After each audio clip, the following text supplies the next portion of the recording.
Hi guys! So for today's ganap, naghanap pala kami ng bagong paupahan, ng bagong apartment.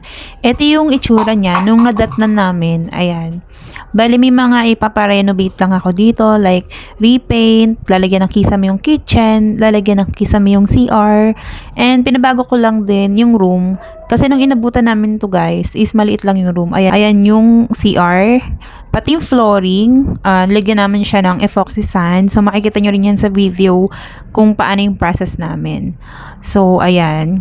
Naghanap ako ng may parking space din kasi dalawa kami ni Daddy Jet na may motor. And yung sa dati namin is nagre-rent lang din ako ng parking space. So, matotal, parang abot din ako ng 4,000. So, itong bagong apartment namin is nasa 4,000 to guys. So, mas okay naman to. Medyo maluwang. And perfect siya kasi may parking space nga. Ayan na pala yung renovation guys. Hindi ako masyadong nagpo-focus dito kasi may client ako dun sa kabilang apartment. So kapag katapos lang ng client, tsaka ako napapasyalan tong apartment. Ang nagpintura pala dito is bali dalawa. Tapos after nun, si kuya na lang mag-isa yung gumagawa. Pinalagyan ko rin pala ng pinto yung kwarto. So, ayan guys, as you can see, may improvement na and may progress na yung pagpa-renovate natin. O, diba? Ang sarap lang kasi talaga sa pakiramdam guys, na maayos at napapaganda mo yung titirahan mo kahit apartment lang yan at inuupahan kahit hindi sa'yo. At least, diba? Andun yung peace of mind mo, maayos yung titirahan mo. Isa pa sa nagustuhan ko dito guys, apartment na to is, yung location pala nito guys is malapit lang sa kalsada. So perfect na perfect to dito sa aking small business kasi hindi na mahihirapan yung mga client ko. Hindi rin ako mahihirapan kasi medyo malayo dun sa dati naming apartment. Pag sumusundo ako, medyo malayo talaga siya and napapagod ako. Ayun na pala guys, yung binili kong doorknob sa TikTok at ayan yung pinto ng kwarto. Ayan, medyo maluwag yung kwarto nito guys at ayan, makakapaglagay tayo dito ng bed frame. O diba? Ayan, sinasama ko din dito si Jacob after school. Ayan, pinupunta ko siya dito para masanay siya na magiging iba na yung bahay niya, diba? Pag may mga mild autism kasi hindi naman agad-agad makakapag-adjust. Hindi ko nga pala nasama sa video guys, pero bumili na ako ng linoleum para dito sa apartment para makapag-ayos na kami ng mga iba pang ilalagay. Katulad niya, nagbubuo na si Daddy Jet ng mini cabinet na nabili niya sa Shopee. Kaming dalawa lang talaga guys yung nagtutulungan para maayos dito sa bahay. Katulad niyan, ako taga-hawak, siya yung alang tawag dun, taga-tornilyo. Ayan. Okay, next na ipapagawa ko kay Daddy Jet kasi nga hindi ko ma-figure out yung dish rack ko na nabili dun sa TikTok. Ayan. Habang nagpupunas naman ako dyan ng mga gamit ko pang lashes, si Daddy Jet naman nagbubuo nung pang kitchen namin na dish rack nga. February 26 pala to guys and last hakot na bukas.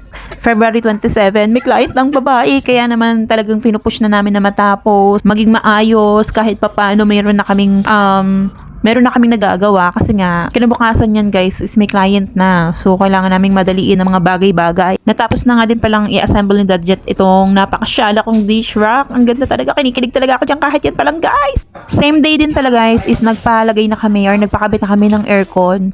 2 HP nga pala ito guys na TCL. Ayan, brand new. Makikita nyo naman na para kaming nag-unboxing talaga dyan ng aircon. Pero hindi ako yung gumawa, si Sir Son na. Sa mga gusto palang magpakabit din na trusted and maganda, babusisim, pulido, malinis gumawa, ilalagay ko dyan yung Facebook page ni Sir Son para kayo na lang kumontak sa kanya. Habang nagsusukat sila doon, ako naman ay busy ditong maglinis ng mga gel polish ko kasi nga pag natapos nila dyan, ilalagay ko na rin yung mga gel polish ko dyan sa gilid. Kasama nga pala ni Sir Jason na gumagawa din dyan yung pinsan niya kaya medyo mabilis matapos. Bakit nga ba kami nag-split type aircon? Unang-una, walang bubutasan dito sa apartment. Kung meron man sisirain na naman namin yung jealousy, ang ganda-ganda ng bintana. Pangalawa, yung kitchen kasi sa labas guys, so doon may uuslig yung puwatan ng aircon kapag window type, di sobrang init.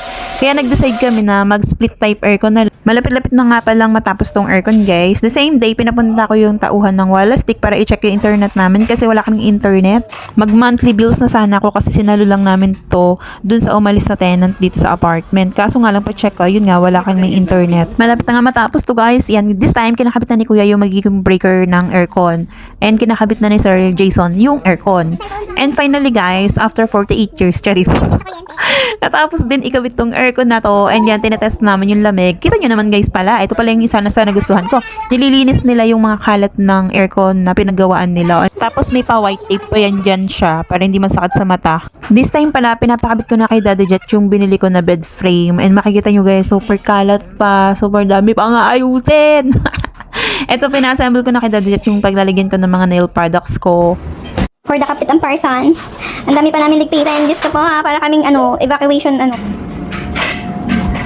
Sige ka ba? Anong ginagawa mo dyan? Alis ka dyan! Ito na nga lang CR yung pangit guys. Lalagyan namin siya ng Gotti Epoxy Sand. Nabuto sa TikTok. Diyan ka lang, huwag ka doon. Si Daddy lang doon. Ayan na nga, nilalagay na ni Daddy Jet yung mix ng epoxy sand. Hindi pa nga kami makakapag-overnight dito sa apartment dahil nga ilalagay ni Daddy Jet itong epoxy sand sa CR. Ilang hours din kasi to guys bago matuyo. Kaya kailangan namin matulog dun sa kabilang apartment. Kinabukasan nakapaghakot na nga pala ng lahat ng gamit, and ayun, unti-unti na namin ina-arrange yung mga gamit. Bumili na rin kami ng bagong Durabox kasi minadali ko na kasi mamaya lang talaga guys, may client na ako. So ito na pala yung itsura ng apartment. Papakita ko sa inyo yung after.